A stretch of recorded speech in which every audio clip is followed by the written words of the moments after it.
Welcome. In this episode, I'd like to pick back up where I left off in the last episode, which was talking about why you might want to get involved in research opportunities as an undergraduate.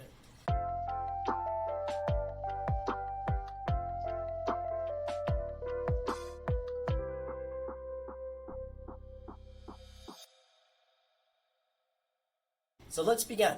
Let's start with the idea of you were convinced, based on my last episode, that undergraduate research is something that you have the time for and that makes sense for you. So how do you go about getting an undergrad research position? This can be really variable based on what kind of institution you're at. In principle, if you're at an R1 research university, this is one of the main benefits that you might have, is access to some of the most cutting-edge research facilities and professors who actually have doctoral and other graduate students who can help train you, and the state-of-the-art equipment and other resources that are needed to conduct that kind of internationally competitive science. So if you're at an R1, that can be good news, but there's a lot of variation even within R1s. What department are you in? And is there a synthetic biology faculty member in that department? They don't actually have to be, you don't have to do undergrad research for a faculty member in your own department. And in fact, I think as an undergraduate, especially in engineering, once I got into my major, this was one of the few ways in which I could really engage with faculty who weren't in my major. The only thing is you might not know as much about them. It sort of depends. Word of mouth from other undergraduate students can be helpful in terms of understanding what's a good lab to do research in. And I felt like I had a better sense of that about faculty in my major. Actually, in my case, I didn't do any undergraduate research as a freshman and sophomore. I started late as a junior. And it was only because I had an instructor for a course who I thought was, really a great lecturer, somebody who kind of personally inspired me. And in my case, I actually joined an honor society where you had to interview a faculty member about their research. And so I didn't really even know that research was a thing. I had some sense of it, but it was only once I started to talk to this professor specifically to kind of check that box for the honor society that I realized, he's helping run this really incredible facility and is super passionate about what it's doing. And a lot of the things that it's focused on will help address sustainability or climate change problems that I'm interested in. And so that really elevated my interest. That, like many undergraduate research experiences, kind of begins with outreach or conversation with a faculty member. That's wherever you are, that's probably you're going to be like the route of success for you, unless you're at maybe some schools where everybody does undergraduate research and there's like a ton of formalized information and avenues for that. For example, at my alma mater, MIT, there was an undergraduate research studies office, and there you could find undergraduate research positions posted on the web. And you could just scroll through and apply. But the application process is basically like contacting a faculty member. It's just some places will make it more clear that faculty actually know that they're going to have a pool of undergraduate researchers and they design projects for that and they put that out there, so that makes it more like a traditional application and interview process. Most of the time, faculty and their institutions are not that well organized, so you would have to do the outreach, but if like 10 or 15 undergraduate students are all reaching out to the same faculty member in any given year, it can be tough, right? A faculty member has to have a project at the right stage, a grad student who's the right kind of mentor and ready to mentor, and the resources and space, and especially during COVID-19, as many of you would know, space and social distancing was an added challenge that really discouraged some undergraduate research activities. Although what I'm seeing now seems promising, there's more opportunities opening up. In the case of a lab like mine, it's tough because we're also growing in the number of grad students, so that's a reason why we don't have so many undergraduate researchers for the time being. Just to give you a sense, right now it's summer 2022 as I'm recording this, and we have 2 undergraduate researchers in the lab this summer. We probably could have had a third one, but I think there wasn't, like, from a space perspective we could have, but there wasn't necessarily a project and grad student that fit. So anyway, you know, if you're seeing this around the time that I'm going to post it, it's probably the end of summer, and reaching out for opportunities in the fall, or reaching out in the fall for opportunities in the spring.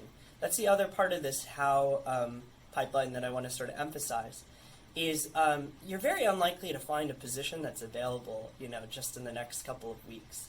With the way that the kind of planning works, especially for good experiences, what you want to be doing is reaching out the semester before a semester where you would want to have undergraduate research. Or say if you wanted a summer research experience, January and February are really like the time to be emailing faculty members or to be applying for REU programs in the summer, and that's when you'll see a lot of those application dates. Of course, it's hard to do this planning like a whole year out because, you know, then your faculty member is going to say, I don't know what's going to be happening in the lab like a year later. But it never hurts to err on the side of advanced planning. So write an email. What should that email say? You know, address your professor as professor or doctor. Definitely don't address them as Mr., and even worse would be Mrs. Don't do that. You know, your faculty members in general have worked hard for their PhDs and also want to make sure that they're seeing signs of preparation and the right kind of mindset, as well as etiquette and respect. And so, you know, there can be a lot of first impressions there. I think what we also like to see is an email that's about the right length. Not so short as to be like, hey, I'm interested in undergrad research, can I talk to you? Maybe a little bit more about, well, why are you interested in my lab or my field? You know, so I always like to see people say applying to do research in my lab, something about, you know, maybe, you know, it can be pretty honest. Yeah, I don't know very much about synthetic biology, but I've seen in the news or seen on your YouTube channel that it can, you know, has potential to do cool things in medicine or energy, and that is something I'd like to learn more about. Even better, just because it shows a little bit more investment of time, is so I looked at your lab website, or I looked through a paper or two of yours, and if you're going to write that, actually do it. But I will say, you know, you're a relative newcomer to a field like anyone else. If you try to read a paper, you're not going to understand all of it, maybe 50-60%, because a lot of the publications are intended for an expert audience and have a lot of technical jargon. So it's okay, you know, just try to make it at least through the abstract and intro, and maybe to that discussion or conclusion, and have a sense of like what the work is generally about, why the lab might have done it, and what the key findings might be. Just try to extract those nuggets of information from the paper. And if you can talk about that in a sentence that's just like in the email, oh, you know, I saw that you're working on this topic, maybe it's genetic circuits, and I thought it was really cool that you achieved this new kind of Boolean logic or allowed light to control this response or what have you. I'd really love to be able to add that to my toolkit or to help make it better.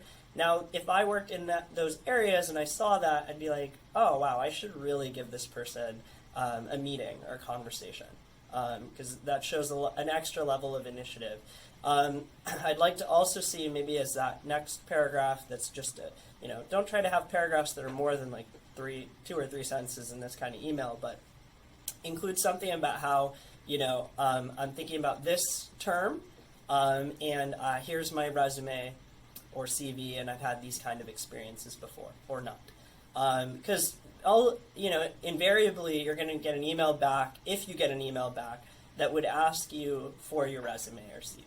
And if you've especially been a hotshot student in the classroom, or you've got a bunch of cool experiences under your belt, put that up front so that you actually get a reply from faculty who get way more emails per day, especially about this kind of stuff that's kind of optional, right? Like, I think I didn't realize, I knew that faculty, like many other career paths, can get a high volume of email every day, but what I didn't realize is that some of those are really urgent and very like non-optional, and then there's stuff like this that falls back, you know, well, if an undergrad researcher tells me they're interested, I don't even know if I have a position, I don't know how many undergrads are going to be interested, so maybe I'll wait to respond and let a few more emails roll in, and before I know it, weeks have passed and I never responded. I try not to do that, but I think you can get out of that loop sometimes if you have the right information and do your homework. So that is how you at least get the conversation started, right? Which is actually most of the advice I wanted to impart here.